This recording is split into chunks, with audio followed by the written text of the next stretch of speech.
October 1943. Bell Aircraft Factory, Niagara Falls, New York. Assembly line rolling. P-63. King Cobras emerged from paint shop wearing Soviet red stars, not American insignia. Soviet Isle.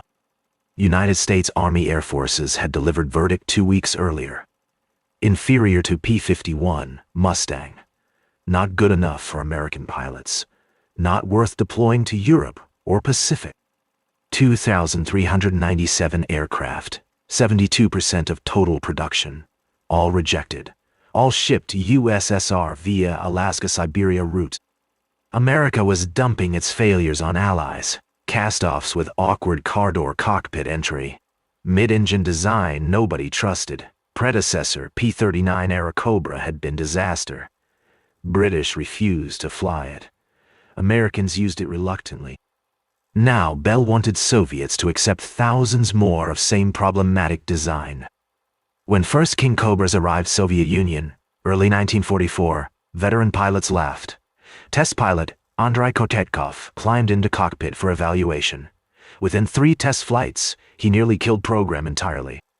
Flat spin, structural buckling, impossible recovery without bailout. Bell engineers dismissed his concerns. What could Soviet test pilot know that American engineers had not discovered? But Kotetkov demonstrated problem repeatedly, proved it fatal. Bell was forced to listen. Soviet Union was about to become largest buyer of this aircraft. Fatal flaws meant no sale. Modifications began. Center of gravity moved forward. Armor increased. Hard points added. Still, Soviet pilots remained skeptical. American fighter designed for American doctrine. High-altitude operations supporting strategic bombing. What use would that be on Eastern Front, where combat happened at altitudes King Cobra was not optimized for? Lend-Lease agreement added another layer of frustration. According to 1943 terms, P-63s were supposed to be reserved exclusively for operations against Japan and Far East. Keep them east of Ural Mountains. Build up strength for eventual declaration of war against Japan. Meanwhile, Eastern Front was grinding toward brutal conclusion. Soviet pilots flew missions daily against Luftwaffe. They needed every capable fighter they could get. But, officially, King Cobras were reserved for Japan, sitting idle, while pilots died.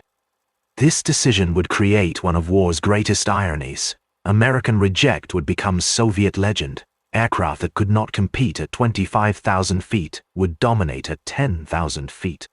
Fighter that failed American doctrine would prove perfect for Soviet reality. And almost nobody would ever know the truth. To understand why USAF rejected King Cobra so decisively, you need to understand what American fighter doctrine demanded in 1943. Strategic bombing campaign over Europe required long-range escort fighters. Protect B-17 and B-24 bombers at altitudes above 20,000 feet during missions deep into German territory. At those altitudes, P-51 Mustang excelled. Rolls-Royce Merlin engine with 2-stage supercharger delivered exceptional performance where it mattered most for American operations. Range, altitude, endurance. Mustang had it all. P-63, despite being superior to P-39 predecessor in virtually every respect, still could not match Mustang's high-altitude capabilities. King Cobra was powered by Allison V17-1093 engine, produced 1325 horsepower, impressive at low altitudes, but single-stage supercharger meant performance dropped dramatically above 15,000 feet. For escort missions over Germany, that was fatal flaw. American doctrine in 1943 was rigid. Strategic bombing commanded overwhelming priority. 8th Air Force flying daylight raids deep into Germany needed fighters that could go the distance at high altitude. Nothing else mattered. P-63. Specifications told the story. Maximum speed 408 miles at 10,000 feet. But at 25,000 feet, where bomber escorts fought, speed dropped to 360 mph. Mustang could hit 449 mph at 25,000 feet. Service ceiling told same story. P-63 could reach 43,000 feet theoretically, but practical combat ceiling was around 38,000 feet. Mustang operated comfortably at 42,000 feet. Range was adequate, 450 miles combat radius with external tanks, but Mustang could reach 750 miles. When your mission was escorting bombers to Berlin and back, that 300-mile difference was life or death. American test pilots at Wright Field delivered brutal assessment. Aircraft is adequate for low-altitude operations, but cannot compete with P-51 in roles essential to current doctrine. Not recommended for European theater operations. USAF had already committed to Mustang production. Republic was building P-47 Thunderbolts. Lockheed was producing P-38 Lightnings. All three types could operate at altitudes where strategic bombing happened. Army Air Forces did not need another fighter that excelled at low altitude. They needed high-altitude escorts. P-63 did not meet that requirement. But Bell Aircraft had production lines running. Contracts signed. Workers trained. Canceling program meant wasting millions in development costs and production capacity. Solution was elegant. Ship them to Soviets under Lend-Lease. Let Allies deal with aircraft Americans did not want. Soviets were already largest users of P-39 era Cobra. Had received nearly half of 9,500 produced. Mixed reputation. Tricky handling characteristics. Dangerous spin behavior. Unusual mid-engine configuration made experienced pilots nervous. P-63 inherited all those design quirks. Engine sat behind pilot with long drive shaft running under his feet to power propeller. Center of gravity was touchy. Spin characteristics were unpredictable. Bell engineers had designed aircraft to American specifications. They never considered how it might perform under completely different operational conditions. That oversight would prove fortunate for Soviets and fatal for many German pilots. Soviet test pilot Andrei Kochetkov began evaluating King Cobra at test facility near Moscow in January 1944. His job was simple: determine if this American reject was worth accepting. What he discovered nearly killed the deal. During spin testing, standard evaluation procedure, aircraft entered flat spin. Kochetkov tried standard recovery techniques. Nothing worked. Aircraft kept spinning. Structural members started buckling under stress. He had maybe 10 seconds before airframe would fail completely. Kochetkov bailed out at 8,000 feet. Watched King Cobra spin into ground and explode. Second test aircraft, same day. Different pilot. Same result. Flat spin. Impossible recovery. Bailout. Bell representatives present at testing went pale. This was not supposed to happen. American test pilots had never reported such severe spin problems. Kochetkov was furious. Americans were shipping defective aircraft to Soviet Union. Design was fundamentally flawed. Programs should be canceled immediately. But economic realities intervened. Soviet Union desperately needed fighter aircraft. Any fighter aircraft. Luftwaffe had destroyed thousands of Soviet planes during Operation Barbarossa in 1941. VVS, Soviet Air Force, was still rebuilding. 2,397 King Cobras represented massive infusion of combat power. Could not be dismissed because of spin characteristics, no matter how dangerous. Negotiations began. Soviet engineers presented Bell with list of required modifications. Move center of gravity forward. Adjust maximum AF-CG position to facilitate spin recovery. Increase armor protection based on Soviet combat experience. Add additional hard points to wings for bombs or extra fuel tanks. Bell engineers initially resisted. Aircraft was already production certified by American standards. Why modify it based on Soviet input? Answer was simple. Soviet Union was paying customer. Modify aircraft or lose the sale. Changes were implemented starting March 1944. New production King Cobras incorporated Soviet modifications. Earlier aircraft were retrofitted before delivery. Results were immediate. Spin characteristics improved dramatically. Not perfect, but manageable. Soviet test pilots gave grudging approval. King Cobras began flowing through Alaska's Siberia ferry route in increasing numbers. American women pilots flew them from Buffalo to Great Falls, Montana. Soviet ferry pilots, many also women, then flew them across Bering Strait to Siberia. From there, aircraft was supposed to go east, toward Manchuria, toward Japan, build up force for eventual Soviet entry into Pacific War. But Eastern Front was consuming aircraft at terrifying rate. German Luftwaffe was wounded but still dangerous. Every Soviet fighter regiment needed replacements. And those King Cobras sitting in depots east of Urals looked very tempting. Eastern Front had a completely different combat environment than what American planners understood. This difference would transform King Cobra from American reject to Soviet success. Unlike high-altitude strategic bombing campaigns over Germany that UAF conducted, Soviet air operations happened at dramatically lower altitudes. Most aerial combat on Eastern Front took place below 12,000 feet. Vast majority of dogfights occurred between 6,000 and 10,000 feet. Ground attack missions, bread and butter of Soviet air operations, happened even lower, often at treetop level. These were not escort missions protecting bombers during 8-hour flights deep into enemy territory. These were short, violent, low-altitude battles supporting ground forces, quick missions, high tempo. Multiple sorties per day from forward airfields close to front lines. Geography explained everything. Eastern Front stretched across thousands of miles of relatively flat terrain. Few mountain ranges to cross.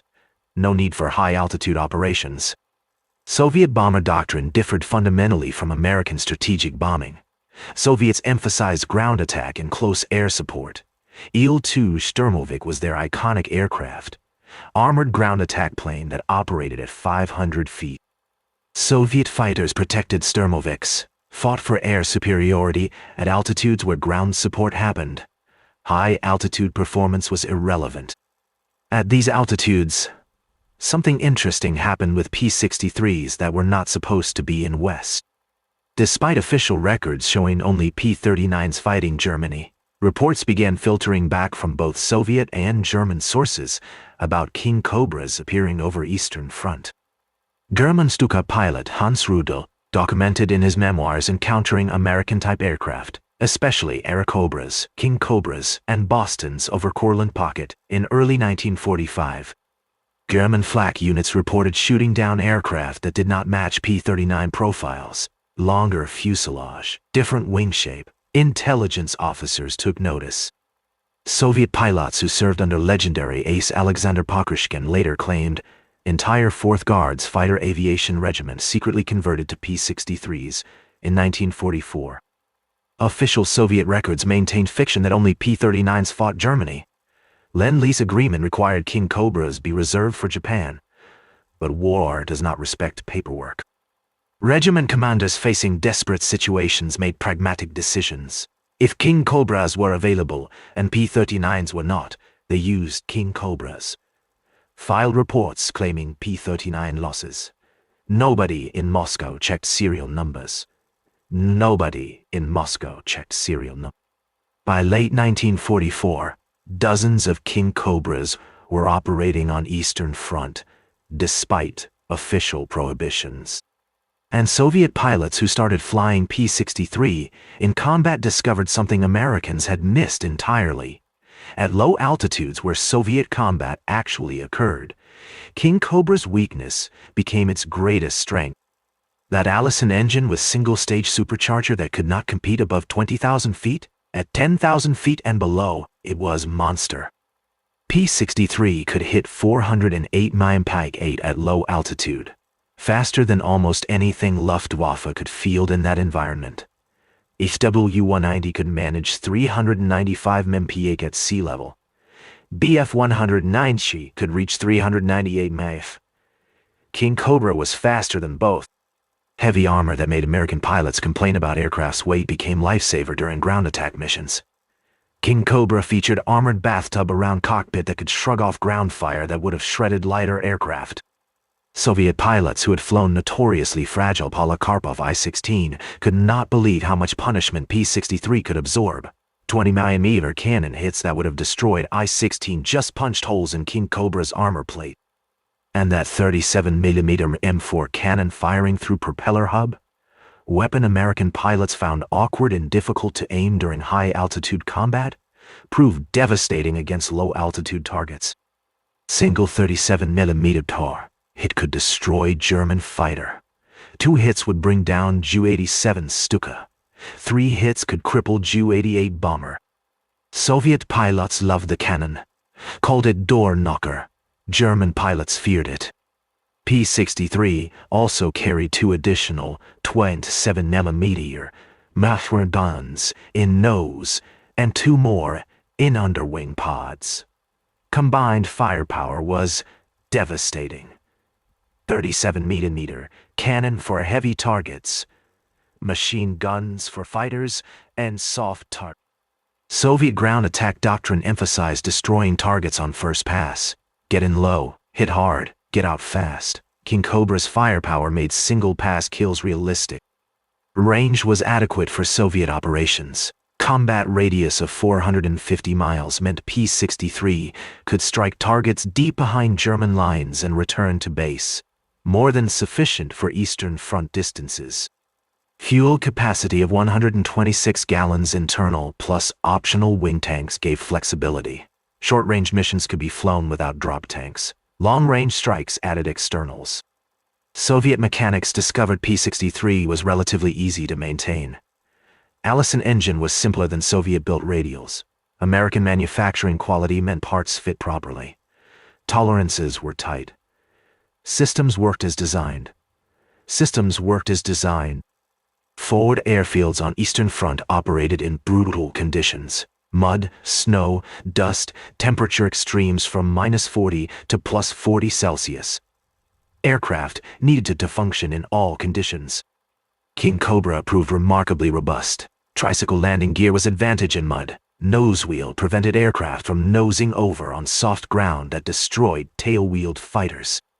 By spring 1945, multiple Soviet fighter regiments had transitioned to King Cobra, despite official records showing only P-39s. Best Russian aces, pilots like Pokrishkin, who had made names in P-39, saw P-63 as even better platform.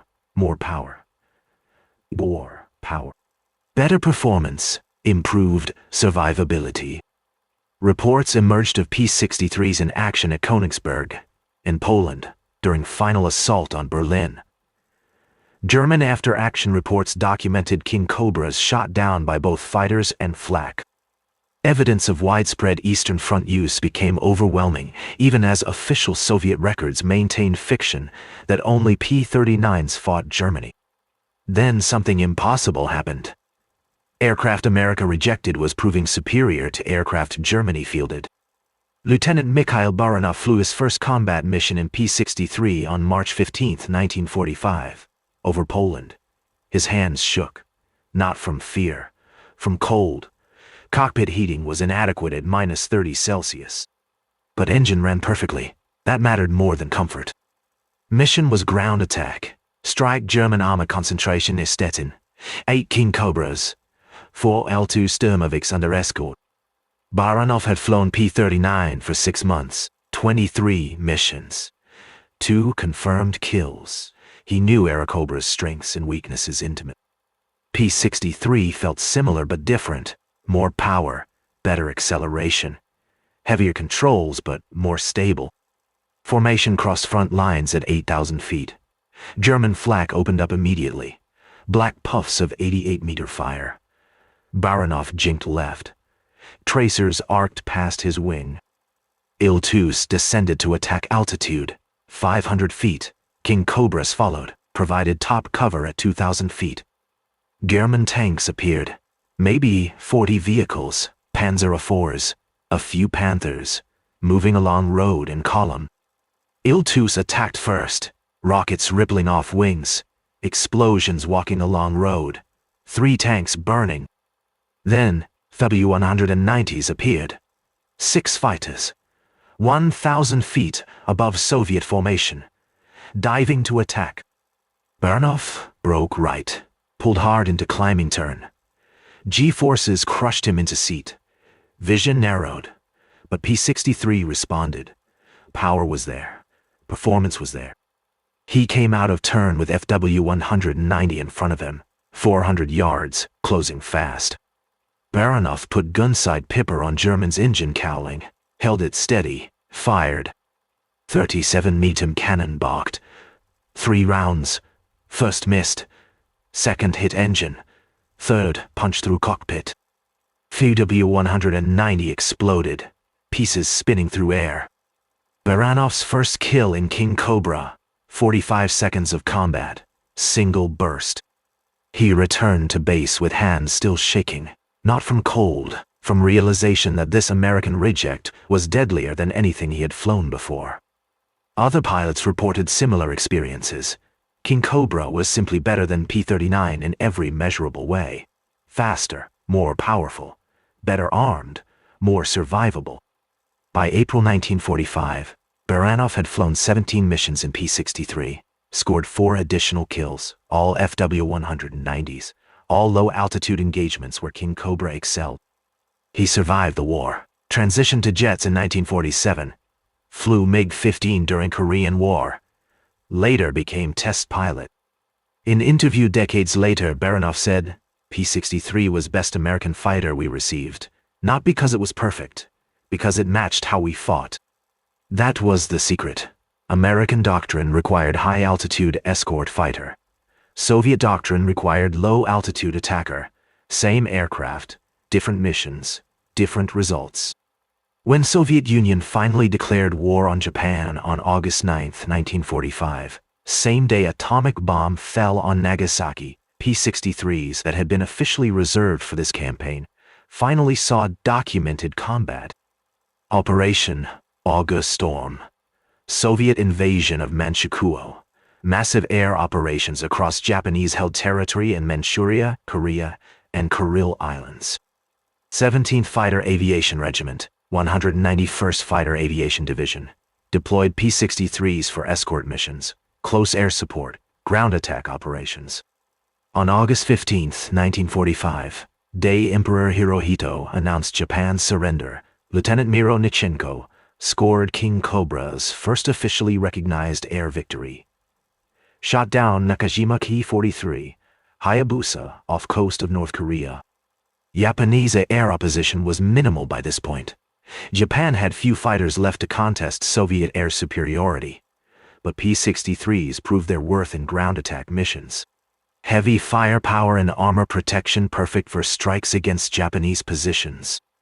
888th and 410th Fighter Regiments flew P-63s during amphibious assault on Kuril Islands, provided cover for invasion fleet, ramshackle collection of converted torpedo boats and freighters that needed all air protection they could get. Soviet Navy P-63s operated over Pacific, saw little combat. War ended too quickly for full force of P-63 units to be employed against Japan as originally envisioned. But by this point, it did not matter. King Cobra had already proven itself where it counted. On Eastern Front, in low-altitude environment, where Soviet pilots actually fought. Soviet pilots who survived war carried physical reminders. Baranov lost 3 fingers to frostbite during winter missions. Cockpit heating never worked properly. He flew anyway. Another pilot, Sergeant Ivan Kozlov, took shrapnel through left thigh during ground attack mission near Berlin. 88-meter flak round exploded 50 feet from his aircraft. Fragments punctured fuselage. 1 piece went through his leg. 1 piece went through his leg. Kozlov kept flying, returned to base, landed aircraft, climbed out of cockpit, collapsed from blood loss. He survived. Leg never healed properly, walked with limp rest of his life.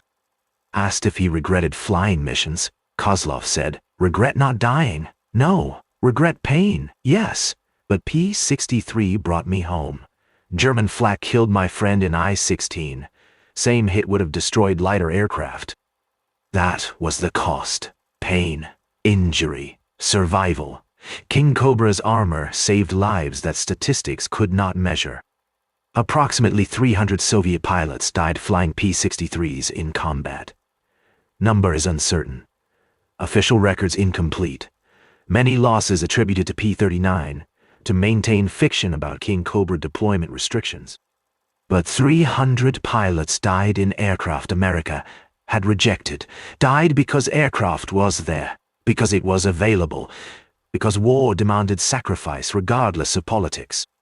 Soviet Air Force analysis after war calculated King Cobra probably saved more lives than it cost.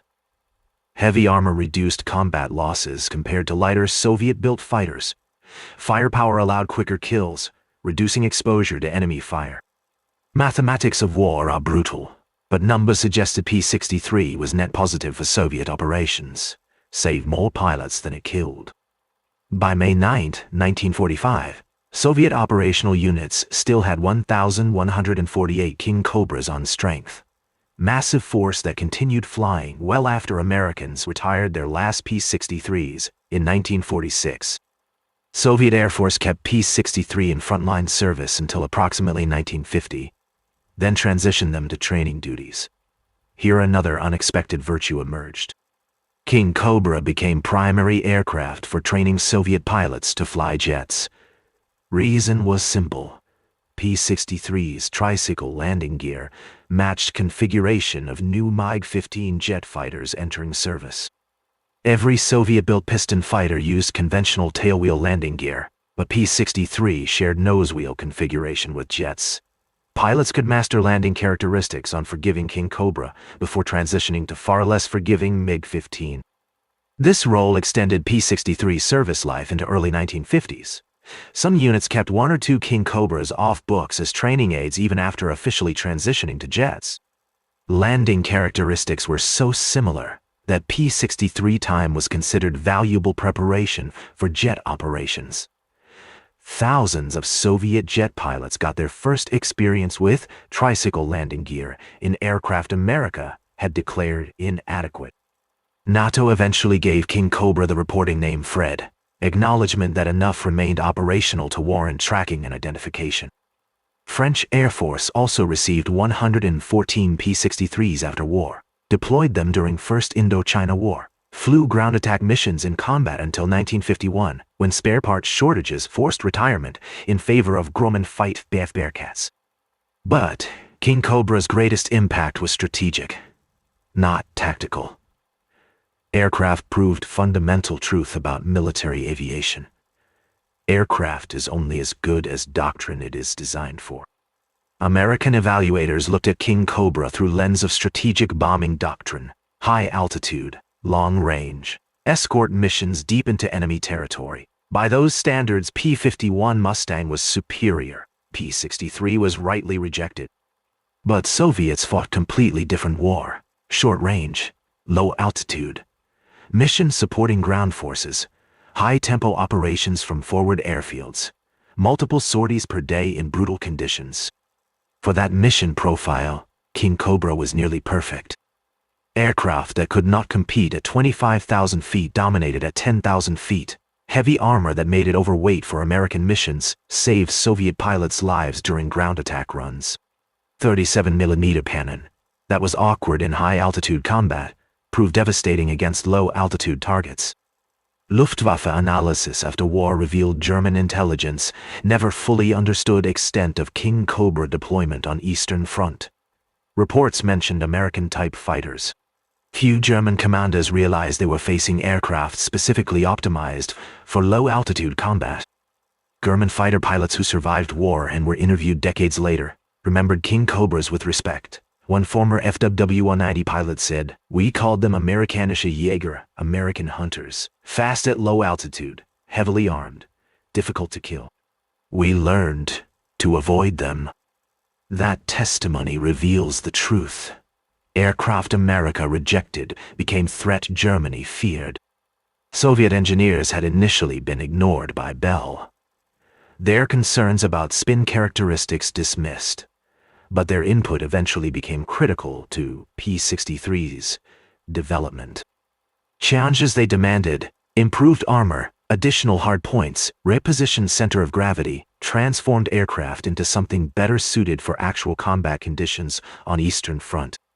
This represented unprecedented collaboration between American manufacturers and Soviet operators. Bell engineers learned that Soviet input was not criticism, but valuable operational intelligence. Soviet requirements improved aircraft for its actual use case. That lesson would be forgotten during Cold War. But during World War II, it saved lives. American women ferry pilots flew thousands of King Cobras from Buffalo to Alaska. Many unaware of combat success these rejected aircraft would achieve in Soviet hands. Soviet women ferry pilots then flew them across Siberia to operational units. Remarkable example of women's contributions to aviation history that remained classified for decades. Female pilots on both sides of partnership, flying aircraft men had declared inadequate. Today, P-63, King Cobra never became famous like Mustang or Spitfire. Never earned legendary status of Corsair or Thunderbolt. But its story carries profound implications for understanding military aviation history. Of 3,303 King Cobras produced, 2,397 went to Soviet Union. That is 72.6% of total production. One of highest percentages of any American aircraft type sent to Allied during war.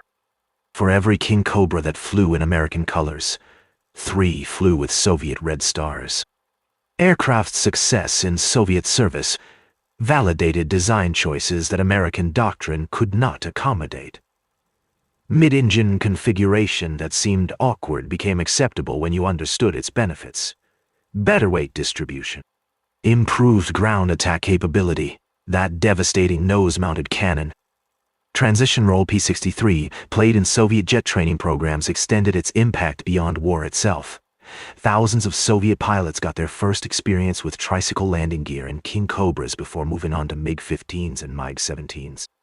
Lessons learned. Flying Bell's rejected fighter influenced entire generation of Soviet jet pilots during early Cold War. American pilots who encountered Soviet aircraft during Korean War potentially faced pilots whose most recent piston engine experience had been in P-63s. Aircraft that America had declared inadequate, but that had trained the opposition. Modern air forces understand lesson that P-63 taught. Aircraft must match mission. Doctrine must reflect reality. Exports should consider how allies will actually use equipment. United States Air Force now conducts extensive consultations with allied nations before finalizing export fighter specifications.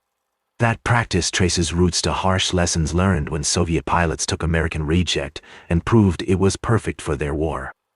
Russian aviation museums display P-63s today with pride. Plaques describe aircraft as American fighter that served Soviet Union with distinction. Veterans who flew King Cobras are honored, their stories preserved. American aviation museums treat P-63 differently. Display placards typically read, "Export fighter designed for Soviet Union under Lend-Lease," rarely mentioned that aircraft was American design that Americans rejected. National Museum of United States Air Force at Wright-Patterson has single P-63 on display. Small exhibit, little fanfare. Aircraft painted in American markings despite fact that 72% of production went to Soviets. Plaque mentions export to USSR but emphasizes American design and production. Does not mention that Soviet pilots loved aircraft American pilots would not fly. That omission reveals discomfort with truth. America built fighter it did not want, gave it to allies. Allies proved it was exactly what they needed. By time last Soviet P-63s finally retired in early 1950s, they had served longer, flown more combat missions, and influenced more pilots than anyone at Bell Aircraft could have imagined when they watched those first King Cobras rolling off production line wearing Soviet red stars. Americans saw failed fighter. Soviets saw exactly what they needed. That difference in perspective changed everything. Proved that military hardware has no inherent value outside operational context. Demonstrated that export aircraft should be evaluated by recipients' needs, not donors' doctrine.